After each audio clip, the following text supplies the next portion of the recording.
Hello, and welcome to a special edition of the Emergency Traffic Podcast. This is a new segment we are introducing called Tailboard Talks, where we pay homage to the time-honored fire service tradition of sitting on the tailboard and just talking about the job.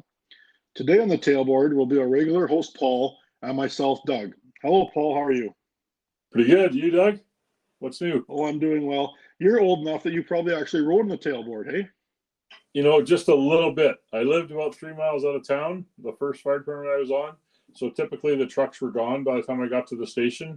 But once in a blue moon or for practice, definitely around town we would ride on the tailboard. But luckily I didn't have to do any of those. The old guys used to talk about the long runs at 30 below on the tailboard out to the country. Yeah, so in the winter. I didn't have to do that. I remember it was bad enough one call in Lacombe on the back of our open cab jump seats riding in the back of the truck where my hands were frozen before we got there. Right. But that was the mother-in-law seat. Yeah, I never got to ride the tailboard, but maybe I should have just jumped on there for one call so I could say I did. Yeah, for sure. Yeah. Okay, well, today's topic of discussion is going to be automatic or mutual aid. The reason this popped into my head is I remember, Paul, we had many discussions over lunch or over a coffee or when I used to drive you home from when you delivered a new fire truck for hours and hours in the truck. And we talked about all the different systems out there for mutual aid or automatic aid and how we could bring that to our fire department. One story that came to my head when we were thinking about this, when we were on the fire department together in Lacombe, and I think you might have went to FDIC or somewhere, and you came back to run one of our training nights about how to respond to a multi-family structure, meaning that our little fire department of 40 members and 7 fire trucks would be quickly outgunned at a big fire like that with multiple people in a big building, and that we would have to call mutual aid fast. Call them right before, like when you get the call mutual aid. Don't wait too late. Then we got a call a few weeks later for the exact thing you talked about. It was a 3-story walk-up, which other places might call a garden apartment or something like that, a 3-story wood frame apartment building, reporting a structure fire. My crew was on call, I think, arriving trucks, and you weren't on call, but you were there.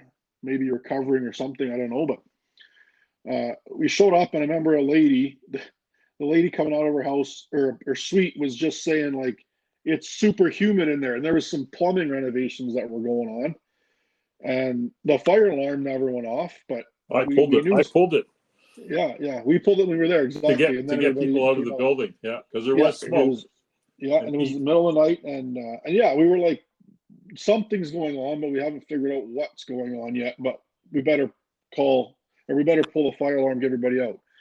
And I mean, there was probably 25, 50 people that came out. I can't remember for sure. You guys busted down, didn't you? I know the guys busted about 8 doors in because people didn't hear the fire alarm in the apartments. It was an older building, and they didn't wake them up.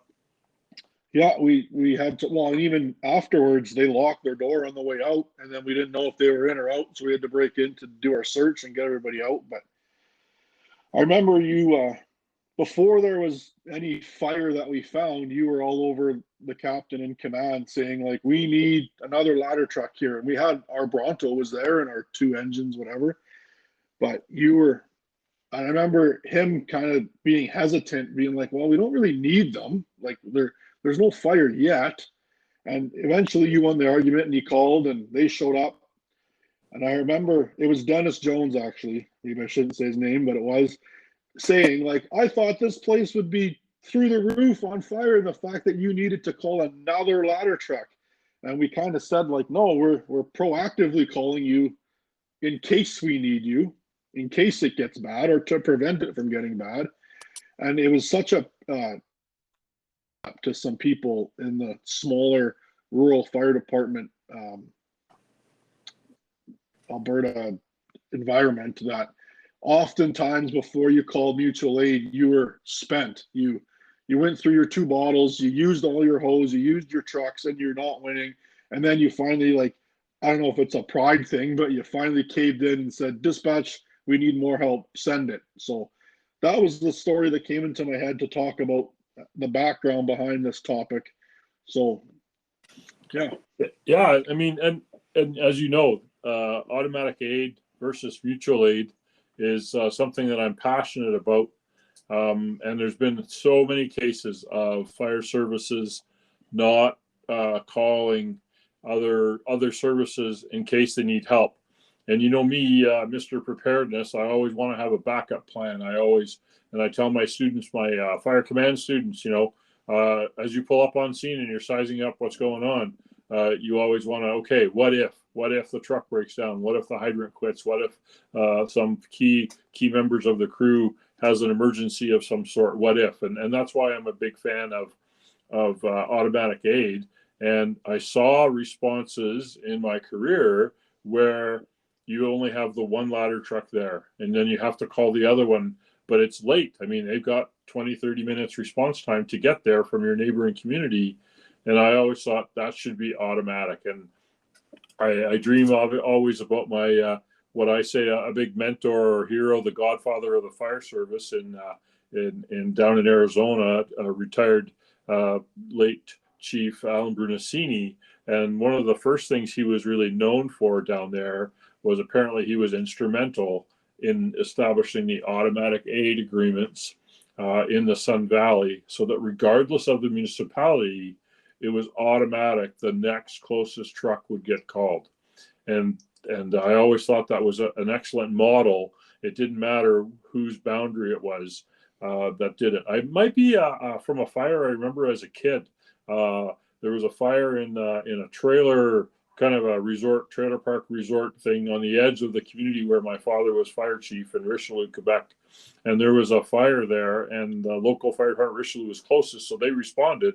And the neighboring fire department, of whose jurisdiction it was, showed up and actually told my dad's fire department to get out of there. And I remember my dad vividly telling the story when I was a kid, but told them to get out of there, and they kind of fought and said, well, listen, no, like, our hoses are set up, our portable tank is set up, whatever, we're going to draft out of the pool. I don't know what the scenario was. Just use our stuff. Like, well, we'll just stay here. No, this is our fire. Get out of here. And then so the fire department packed it up ready to leave. And then the other fire department whose jurisdiction it was had trouble with getting water flowing. And in the end, the other department had to come back. And I'm going, why do we argue about this stuff? And of course, Doug, you and I had lots of calls there that we went to where, oh, this is my call, this is your call. And I always thought that was so stupid. It doesn't really matter whose call it is. But back to the point of the apartment building, after I took the multifamily dwelling fire course from somebody at FDIC, which I could probably pull up here. But, the big thing there was to have lots of resources that try and meet that, 1710 requirement like you and I have talked about. In that, how do we do that in our rural setting? We have to call other resources, and especially specialty stuff, ladder trucks, air trucks, lighting trucks, brush trucks, that kind of thing. And so that's where I came from. And then a few years after that fire, actually, Doug, you'd remember, it was the high school fire here in Lacombe, where we, tapped out all our resources, and then we called Nova. Who is a local company who had another elevating device, a platform, and they responded, and they didn't have to do much at the event, but they did set up. They laid a whole bunch of hose because the nearest hydrant was far away. It was a roof fire on top of a high school, and they did flow some water and help with extinguishment. So that's my point, is it should be automatic. If Lacombe gets a fire at the high school, the next available ladder should be dispatched with us. It's a 2-alarm fire for a community like us, or a 3-story walk-up that's burning. It's a 2-alarm fire for any fire department. So you think of the one in Cochrane a little while ago, which is a suburb of Calgary, if you will. They had a 3-story walk-up hotel go on fire, and they ended up having Calgary come and help them with the fire, which they fought forever and burned the roof off the 4th-story building, of course. But in my opinion, that shouldn't be mutual aid. The difference between mutual aid is that the fire officer has to ask for it. They say, or the chief or somebody has to say, hey, a neighboring community, can you send me some stuff? And they may have an agreement and they may send it. That's great. But that's all delays. It should be automatic that the next closest, so if you have a 3-story walk-up hotel or apartment building that goes up, you're going to need more than one ladder. We all agree it's a 2-alarm fire. So you've got about 6 pumps, some rescues, and a couple of ladders for that call to meet the staffing recommendations of what you're going to need. And more so, why do you need 2 ladders is because if one fails, I sold fire trucks for 25 years. These things are mechanical. A $25 switch can take your truck out, for a little while until someone figures out what to do. So that's why I kind of like having that backup plan. So it should be automatic. If that particular type of call comes in, dispatch should automatically dispatch the next closest unit, regardless of whose name's on the door. Same with pumps. If you're in an urban area and your station's on the border of an urban area, if your station is blacked out because it's at a call, shouldn't the next closest unit, even if it's the neighboring town, be the one to respond in that area? So that's kind of where Doug and I sometimes have some arguments about, and also about the staffing, because do they have the same training? Do they have the same equipment? Do they have the same level of service? And when you're talking about automatic aid over a wide area, you may run into situations where you don't get 4 firefighters on a ladder. You might only get 2, or you might not get 1001 guys. And so those are some of the arguments that you and I've had over the past, Doug. Yeah, I mean, you've made the comment about Bruinsini's famous line, I guess, about Mrs. Smith doesn't care what fire department is on the door of the truck. And my rebuttal to that is always, well, Mrs. Smith isn't educated on the different fire departments. And I mean, Bruinsini's from Phoenix in the Sun Valley, and maybe there it's not a big deal because all the fire departments meet 1710 staffing, or maybe they all don't. But my point is maybe they're all similar in staffing and deployment and what each truck type, being engines or rescues or ladders or whatever.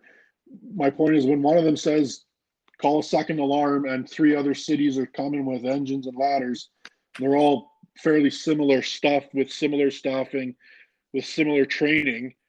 And the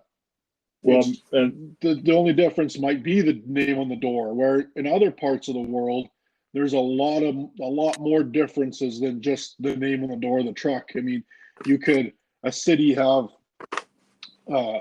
tower ladders and 100-foot ladders, and the suburb have a 50-foot ladder, and all of a sudden you say, dispatch, I need another ladder, and you show up with a 50-foot quint, and it's not exactly what you thought it was going to be, and it's not what can't do what you needed it to do, or it comes with only 2 guys, or it comes with not trained guys, or whatever, in the sense that my whole point about the automatic aid is I don't disagree with the concept that when there's an emergency, the closest resources should go, with the caveat being they're all trained to the same level and they all have the same deployment. And I think the cities involved in these agreements need to pull their own weight a little bit, where they need to agree that they're going to staff their own departments to 1710, or to and send the right amount of resources to a call, instead of just depending on the big brother down the street to always send something else to augment to get to the right. There's cities with small bedroom communities out there that if you wanted to respond to any structure fire 1710 staffing, that's the whole fire department. So and maybe not even the whole fire department. So if you're getting to the point where every single fire you have to call auto aid, maybe you need to bolster your own fire department a little bit, where you could handle things on your own for a while before the fire department down the road, because the fire department down the road has their own taxpayers that are paying for a fire department that shouldn't always be paying to supplement your fire department. That's my whole point of view on it. I remember, and some good points you brought up there, Doug. And of course, many states have requirements for firefighter training. Here, I mean, we're a product of our environment, obviously, and here in Alberta, there's no minimum requirement to be a firefighter to go to a call on a fire engine established by anybody formally. There's inference to NFPA 1001 level 1, but it's not really written anywhere. Whereas many states, they have to be state certified to be a firefighter, and usually that's somewhere around 1001 level 1, level 2, 1072 awareness and ops, etc. And so that's a big problem. And then we also talk about how if your own fire department can't muster enough for 1710 staffing to go to a call, then is automatic aid really fair? Because you're going to be calling the neighbor for every first and second, any second alarm assignment. For sure you're going to be having to call on the neighbor. I was doing fire truck demos down in Arizona years ago, and I remember asking the fire chief of Glendale, or a fire officer in Glendale, Arizona, who has yellow. They have chrome yellow fire trucks in Glendale, and I was there demoing a fire truck. And I asked the chief, I said, "Why are your trucks yellow? Like, why are?" He says, "The reason my fire trucks are yellow is because every night on the news, when they're covering a fire in Phoenix or Peoria or the big areas around there, if we're doing auto aid, which we are always doing, they can see the yellow truck at the fire." So, that's why they said they had yellow fire trucks. So when you have auto aid, yes, there's going to be lots of coverage, but that's a good thing because it's more efficient for the taxpayer, first of all, because you can count on those other fire stations. And you and I know a city where there's a county fire station right on the boundary of the city limits. And I always thought, well, isn't that weird that the fire station's right there, but they don't respond to their first due area because of the city boundary. And so auto aid makes it more efficient that way, but more importantly, it makes it so that the closest truck gets there. If it's a medical emergency, if it's a incipient fire still, the car fire in the garage kind of thing, they can knock it down, the pot on the stove. When I used to sell fire trucks down in they were built for a few years, some I sold trucks that were built in Iowa. And apparently Sioux Falls, Iowa has an agreement with the whole mutual aid area around the city that if Sioux Falls has a big event going on and many of their stations are out of service because they're all fighting this fire in part of the city, they can call on the mutual aid area. It's already predetermined that the rural fire departments will send a truck in and they'll staff the city fire departments. I remember talking with a former Red Deer deputy fire chief who passed away last year, years ago, about what do we have as the part-timers of volunteers on the outskirts of the city that you don't have? And for a small city of 60,000 or 100,000 at the time, they only had 4 stations and they had, 20 guys on shift or whatever. They couldn't get any more very easily. Whereas I, at the press of a button or a phone call, could mobilize about 20 firefighters for my fire department. And they all know your city because they shop there and stuff like that. Wouldn't it be wonderful if we had auto aid that could leave my town, go to your town, cover a station when you're short, rather than calling people back who don't want to come to work anyway because they're on their 4 off or 6 off or whatever. So, but they do want to come back to work because they're coming for double time. In a bigger city department, maybe there's a lot more desire for that. In a small city department, Doug, many of the firefighters get lots of overtime and they don't want it. They get so much overtime because they're so short-staffed that they don't want to come to work too much. Your city that has like 1,000 firefighters, you're always looking to be next up on the roster board because it's rare. You're well-staffed. You're one of the few well-staffed city fire departments in Canada. I know a city that is like Red Deer that you're talking about, where they do 4 on 4 off, and there's been guys that they're 4 off, they're at the firehouse the whole time, and they're making like $80,000 a year in just overtime because they are taking every shift they can get. But that leads to things like burnout and stuff like that. And to me, that shows that your fire department is understaffed. Right. You should be having more people. If you're calling in guys that much that often, you should just be having more guys on shift. But a whole nother topic and a whole nother discussion. But that's the same discussion we had earlier today, Doug, was if you have automatic aid agreements and you're constantly calling your neighbor because you don't have enough engines to do your calls, that's a gain showing. It's exposing a gap that you're inadequately staffed, inadequately operated. And that's a good thing to expose that gap so that it can be covered, because who pays for that gap while it's there? It's the citizens of the community who don't get the service they deserve. And the risk goes up, the risk of a bigger fire. Look at Brandon, Manitoba a few years ago, where they had a whole bunch of fires in downtown Brandon. It was a windy spring day, and they had a big old building go up, and all of a sudden they had like 6 fires all around town. I don't know. I don't know what the mutual aid was. I don't know how that went. But, again, that's where automatic aid is good, because the people are familiar with how you work. They've worked in your area before. Whereas, if there's no automatic aid, it's only mutual aid. And the problem I have with mutual aid is that it depends on the officer to think, oh, I should call for another pump. Oh, I should call for another ladder from the neighboring community. And that's too late, in my opinion. Yeah, I agree with that. And it's even more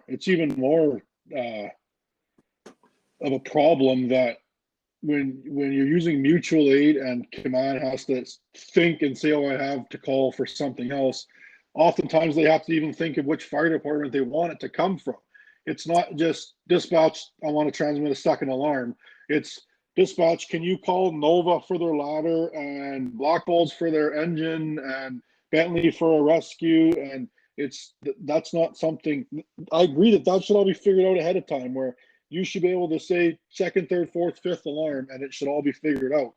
And lots of fire departments, especially in the East Coast, have running cards. I mean, I looked up some agreements, and around the Boston area, there's, I think they call it Mass Metro Fire. It's around the Boston area, including Boston. It's 34 fire departments with an agreement that they'll, at any given time, 1/3 of their resources are available for mutual aid. And every fire department involved has running cards up to the 10th alarm. So they all, I don't know if they all use Boston's fire dispatch or they all have their own or whatever, but it's a push of the button. Dispatch can say, okay, 6th alarm at this fire, and it's already predetermined who's going to the 6th alarm, who's covering where, and it's a good system. But they've figured it out. They all have equal training. They all have the same kind of fire truck. It's pre-planned, that the only difference might be the paint job on the truck. When you're the one fire department with the yellow truck that shows up, so you can brag on the news like, hey, we were at that fire. And that's where you and I used to fight, was for the city I was in, we maybe didn't have the same staffing or the same training levels as a career fire department nearby. And so that concern is like, what am I getting? Am I getting, experienced, trained firefighters that have the tools and the equipment to do the job? And it like you needs said earlier, there's equal.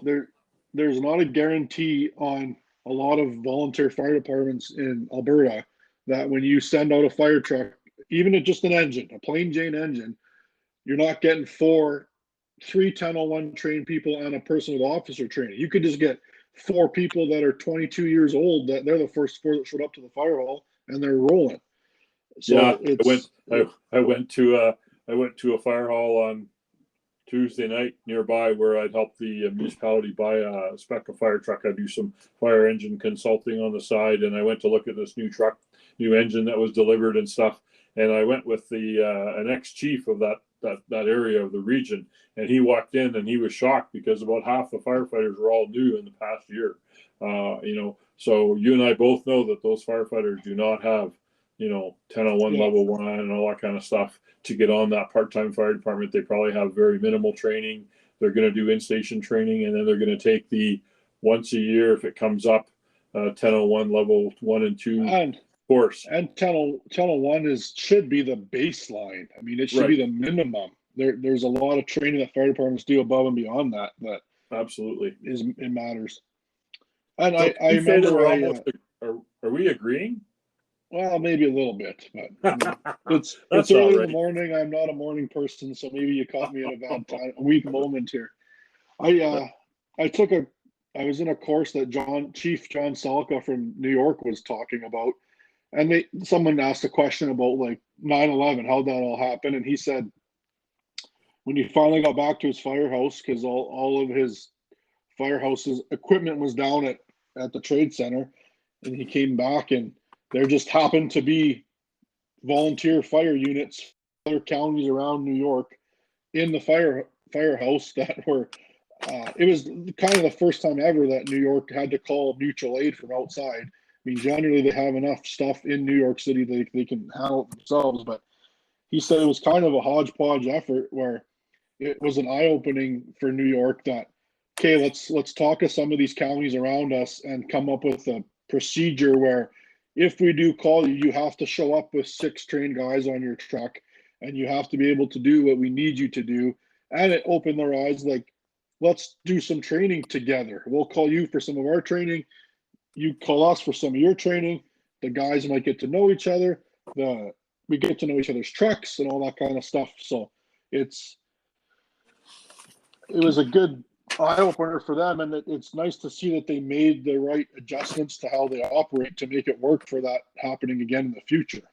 You see, and that's the key that you just said there, is if you have an automatic aid agreement that is planned and written out and like pre-planned up to the 10th alarm, like you mentioned for Boston area, then it enables the training. If it's just mutual aid, it's like, well, those guys are there and their trucks are red.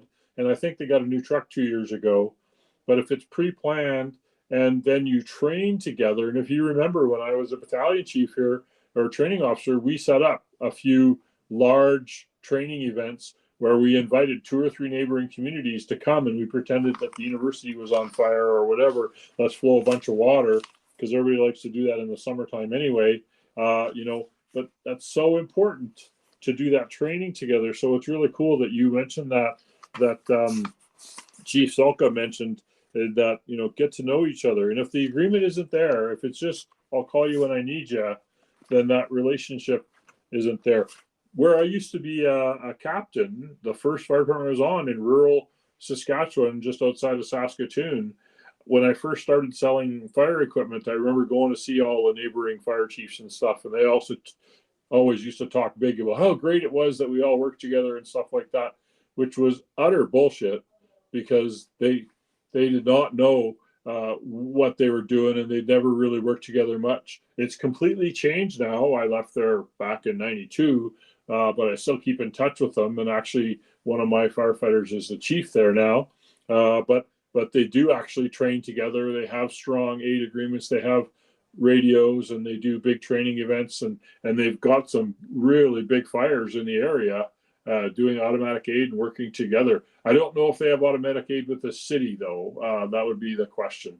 But in my opinion, we need to do everything we can to establish automatic aid agreements with proper specifications of training and requirements to make it better, so that Mrs. Smith gets the best possible service for the least possible cost.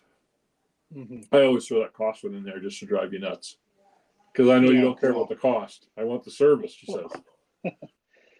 Sure. I mean, you should, if you can provide the right level of service, I guess then the next priority should be cost. But cost shouldn't be a factor to get to providing the right level of service. The level of service should come first, be the first priority. And another thing that automatic aid prevents that I've seen in the past when it comes to mutual aid is fire departments call their friends, or they call a fire department that might be farther away to come help them than the closer one, because of their personal feelings towards them. And I know I've had discussions with people before, and I said, well, why did you call them instead of us? And the response was like, well, we know you guys are closer, but that fire department needs to get calls too. And then the fire department that I was on at the time was the busiest one in the county. The one that was 2 fire departments away had like 25% of the calls we got. The one in the middle decided that they should get a call instead of us. And I just remember thinking, like, that's not the person who's having the fire's problem. When you need help to put their fire out, you should be getting the closest resource. And with the caveat that they're all trained the same. That's me. See, Paul, you and I don't disagree on that the closest available unit should come. It just needs to be the closest available, equally trained and staffed unit should come. And I don't think that one fire department should constantly be used to augment another fire department that chooses to not have the right staffing or deployment. That's my whole point. I mean, if they're being adequately paid, sure, it's a cost to the municipality. So it's basically contract firefighting, which lots of municipalities do for each other all over. So yeah, we should probably finish off pretty quick here. It's 30 minutes. So and I did want to say one thing though. Here I am. I was digging through my notes. March 22nd, 2011. Fire Chief Alan Brunacini retired. He's now passed away a couple of years ago, who founded Command Training. I believe they actually hired my good friend or my friend acquaintance, Chief Gordon Rutley of Montreal, to set up the training center down in Phoenix. I know we went down there to work on that years ago, back in the late 90s or 2000s. But it's pretty cool to see my notes from a talk that I went to with Chief Brunacini, who now has the Blue Card Hazard Zone Command System, did the fire command system that many, many cities use today to train their staff. And like I said before, the first thing he had set up really was that Sun Valley Automatic Aid. And his famous video, I remember seeing him do that on video, is when he did the fire command and action videos back in the 90s, was Mrs. Smith doesn't care whose name's on the door. She just wants the service. But you're right. She expects the same service. But that's the problem with the public, is they look through the little windows on the garage doors of the fire station and they see red trucks and they think everything is good. Whereas you and I know that it's not. Those red trucks, they're old. How many times when you were in the fire department that you're on there, or that we were on together, that people didn't even know we were volunteer. They thought we were a paid service. Yeah. Good. Well, we should probably wrap this one up. Good discussion, and we look forward to doing more of these tailboard talks, maybe having a few other guests for them on various subjects, such as electric fire trucks or blacked out fire trucks instead of chrome and diamond plate, the little pet peeve of mine. Or what were some of the other topics we had? Super tall aerials. I mean, we can. We're going to do high rise. April's high rise month. We've got a couple of April ones, and we can talk about the new big tall aerials that some places are buying, like Toronto and Vancouver, and London in the UK has bought a bunch. What are the other topics? I'm just pulling it up here. Yeah, we'll have lots of them, and it'll be an vehicle. Here's a controversial one: vehicle fire blankets and electric vehicle fires, and hybrid fire apparatus, highway response safety. Specialty apparatus taller than 30-meter aerials, wheel covers. Another one that gets me going. Those stainless steel wheel covers instead of the indicating wheel nuts, which actually are required in most areas. Electronic fire pump control system. I'm sure we're going to have lots of topics to talk about. I don't think we have to list them all right now. We'll talk to you soon. Sounds good. See you later. Have a good one. Okay, you too. Take care. Bye.